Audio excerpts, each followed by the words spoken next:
It is Hearts standard. I am Craig Cairns. That is Joe Sked. We are at Tynecastle Park. Not entirely sure what's just happened. We'll try and make some sort of sense of it. A 3-1 win.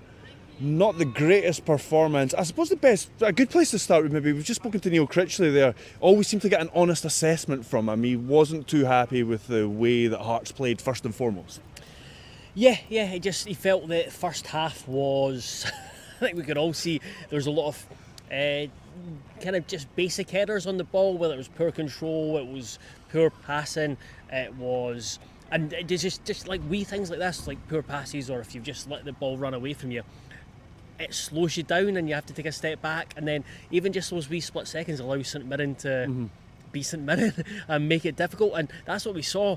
Asked him about the pace of the pace of the passing, not in terms of like the pace of the actual pass, but just the move, just quickly moving the ball. Because there was times where we've seen it in the past when Hearts have 60%, so kind of 60+% possession, where it can be a wee bit just kind of safe and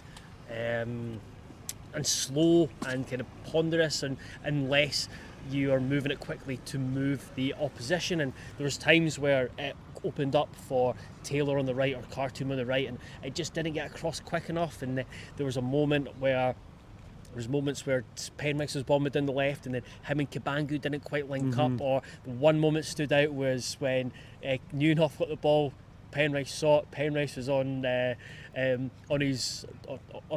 his bike down the left, and if it was Spittle would have just automatically played that pass. Callum Neuenhoff was like, I don't know about it. Keep the ball, go backwards, and then he apologised. So yeah, it was just, everything just seemed a bit off, and that was what contributed to a really frustrating watch and allowed St Mirren to do what St Mirren wanted to do and play really well. There was a point in the second half as well where Hearts took a free kick around the halfway line and it kind of goes wide, there's not a pass on, it goes back to the centre back, and then it's back to the keeper to launch it up the field, and it was like PTSD from earlier in the season. Thankfully, when Hearts do become like that under Critchley, it doesn't last too long. But to kind of add to what you were saying there and maybe ask for some of the reasons, or maybe explore some of the reasons, do you think the team selection, not that I'm having a go at the team selection, I think with the amount of games coming up, midweek game, he was always going to make changes. The fans, including and us, have been calling for Khartoum to get a start. He looks like he's ready. Do you think that maybe contributed to Hearts being slightly out of sorts, especially in the first half, because you've changed the right back, you've changed the two sides of the diamond? Potentially, I thought, Khartoum... Three players have not played, haven't started a game in a while. Yeah, I just thought Khartoum struggled to get into it. I didn't think it was... and it was just the opposition. St Mirren were really intense, really aggressive, and I thought it was maybe more on the left where we kind of missed Spittle. I know he's kind of been off and on at times recently, where he's had his moments and he's had his poorer moments, but...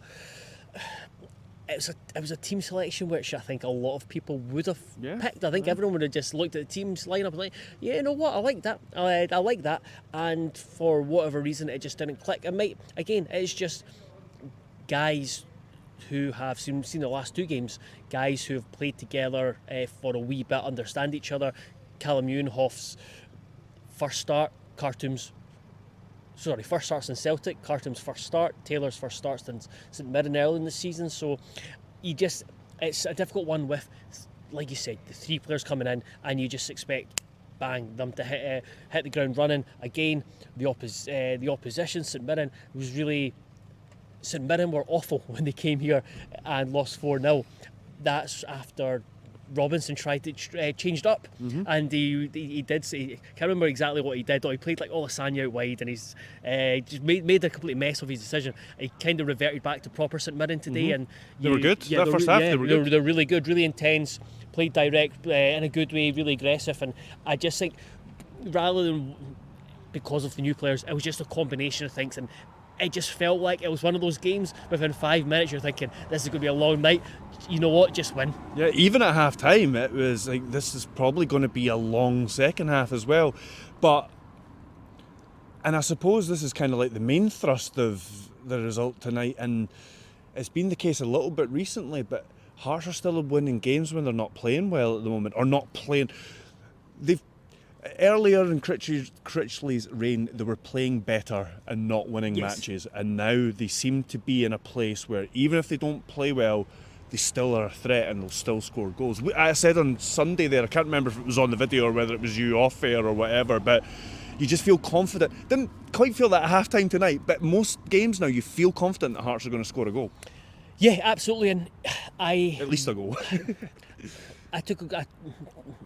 Again, you're kind of looking for, trying to search for positives after such a win, but you did feel that there were, even though the same 11 came out, I think there's a lot of fans in the stands that probably would have, need to make a change or change. St Mirren that made the double change. Yeah, St Mirren made the double change, but even then, Hearts didn't really get a big response. But like you said, there's still that confidence that Hearts will find a way to win, and it helps that you have. Yes, the first goal was fortuitous, but you have three forwards in there. That's why you have them, yeah. Three forwards who can score goals. James Wilson, it was his turn to score, if you say so. But I noted in instant analysis was, you go back to the Rangers game, Hearts were created numerous opportunities, numerous goal-scoring chances, and somehow didn't win. Whereas today, I think the XG was under 1, i.e. so for people not au fait with XG, it essentially just suggested that Hearts didn't create many good chances.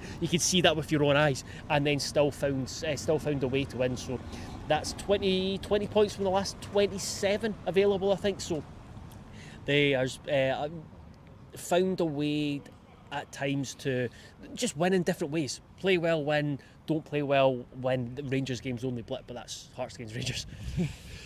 I'm trying to think what else. We'll talk about a couple of individual performances. Let's mention VAR quickly. I wrote in the instant analysis that it's good to get this out the way now when a decision hasn't gone against Hearts, so it doesn't sound like it's bias. Now, you could argue that by the end of the game that Killian Phillips red card should have stood, but even putting that to the side, the experience is just horrible. It's just horrible, and it adds to the end of the game, adds to it, and nobody wants that. Like the players aren't wanting that extra. I mean, I suppose it's different if you're losing the game. Like us working there as journalists, we don't want that extra 6 minutes when we're on deadline and we've got to travel home after the game and all that kind of stuff. And it's just I don't know what else to say other than it's frustrating and it's boring. And if fans are now regularly booing because of how long each decision is taking, just to go with the decision they've already made, or to make a wrong decision that they then correct by the KMI panel days later, who's it for? Yeah. Who's this for? I wrote about it last week. Asked Critchley's like fans don't like fans. Fans should be treated as king in Scottish football because of the number of guys that go, the number of fans that go to games, and no fans. I think one club consulted their fans, and it wasn't the biggest or the largest fan-owned club, which is in the UK, which still frustrates me. And it was brought in, and everyone should have known what was going to happen. It's just made things worse, and it's made the fan experience even worse. And you've seen it with fans just get angry and frustrated. There was loads of fans shouting at the media section. It's like, do something about it. It's like, what? We highlight it as much as we can. We moan about it being rubbish, write about it being rubbish, and yeah, it's just rubbish. It doesn't help where VAR's rubbish, and you add in a rubbish ref into the equation as well. You and Anderson was very frustrated, and it's just everyone you go to sports where they have technology and everyone's in the loop, even within the stand, as to why that is what's happening, whereas they've tried to improve it and it's still no one has any idea. Critchley said afterwards, even them and those in the dugout, sometimes they've got access to a monitor and they don't know what's happening. And then he said at one point today, it was like, checking possible penalty, and it under really read for offside. Like, what's happening? It's just rubbish. Yes, it is. I don't think we will come back to it, but at the very least, something fundamental has to change with it to improve the experience. Something has. I think it's here to stay. So something really has to change about it. Just before we finish off, we're going to try and keep this one relatively short. Any performances that kind of stood out? It wasn't the best performance. I mean, you can look at the contribution from Nieuwenhof to get Hearts ahead. Wilson sniffing around to get that equaliser, as untidy as that equaliser was. But were there any other? I mean, I thought Steinwender for large parts, but again, there was a couple of moments. I thought the two centre backs. I thought the two centre backs did really well. I forgot to look this up, so I'm going to while I speak, I'm going to look it up on my phone. But Jamie McCart, he got a bad one from Killian Phillips. Something that Critchley was like me. I didn't think it was a red card at the time. Just thought it was like I jumped, got him with the shoulder, both kind of hit shoulder, and then seeing it back, it looked a wee bit more kind of aggressive or dangerous. It seems like he's got away with it because it's his shoulder. Now, the thing for me is that if that had been his head, if he'd gone in like that with his head and connected with McCart's head, that's a red card. If he goes in with his arm and connects with his arm, it's a red card. But for some reason, because it's his shoulder that clatters the jaw of Jamie McCart, for some reason that's a yellow card. I'm not entirely sure. But again, I don't want to go down the route of Hearts getting a decision against them, because I want to moan about VAR without there being any decisions against Hearts. Have you found this? Yeah, I just wanted to double check. So Football had him as the player of the match, and he won by far the most aerial duels, and that's what it felt. Where again, St Mirren with a big black eye that he picked up against St Johnstone. Yes, St Mirren put the ball forward, put the ball in the box, and he won so much in the air, and that's crucial. And you go back to all the time is in Scottish football, you need a guy who can head the ball. You can need a guy who can stand up to the stand up to the physical battle and win their aerial battles. So when the ball gets put in, just win the ball, bully centre forwards, and that's what Jamie McCart did. And he gave Hearts a really strong platform. Where Hearts did have a really strong platform, and Critchley mentioned the defence. And again, it goes back to finding a way to win. If you've got a solid defence and you're not conceding too many goals, too many stupid goals, then it gives you a chance. Hearts this season have conceded far too many stupid goals. The goal today was a wee bit soft, but if you've got, like going back to what you said, got guys who can score goals, you can score a couple of goals, and there's a very good chance you're going to win. Anything else? Anyone else you want to highlight before we get out of here? Nah, I don't think so. I found it difficult to write about individuals. I didn't think there was. Kabangu was off it again. Yeah, he came out, just didn't really fall for him. So substitutes made a impression or made a difference, and I think that's kind of been Vargas was good when he came on. Yeah, I think that's been a theme recently. That's twice in a few games now. Vargas has come on and been that sort of.